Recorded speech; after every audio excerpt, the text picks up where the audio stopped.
嗱，去順德玩咧就唔好淨係識得去清暉園同埋金榜街。今日去咗順德倫教一日遊。首先我哋嚟倫教呢間老字號飯店，當地都好出名，好多本地人嚟食㗎。坐喺外邊喺溪邊食就好寫意。燒鯽魚就必點啦，大份抵食。大條鯇魚做成3個口味，仲煮埋粥。魚肉下邊仲鋪滿咗石磨陳村粉，索晒啲精華，一啲都唔浪費啊！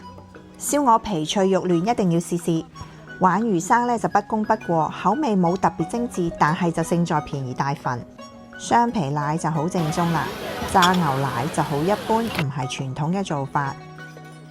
食完開車去逛花園消消食。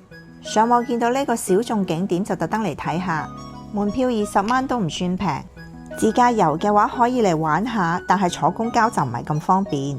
呢度係文物，基本冇乜點翻新，只有少許修復，有種穿越翻兒時舊洋房嘅感覺。但呢度係更大嘅嶺南風格嘅別墅莊園。其實比起嗰啲裝修如新嘅大歷史景點，我更加中意穿梭喺呢啲古老小屋嘅光影入邊。嶺南天氣悶熱，房屋結構嘅隔熱、採光同埋通風都好有講究。就算出邊好熱，入去都好涼爽。呢度唔算大，但係優點就係冇乜人，感覺好多舊嘅房屋用料都被保留。行下逛下，影相都好舒服。燒完食又覺得自己可以啦，再殺去仁信食埋個下午茶。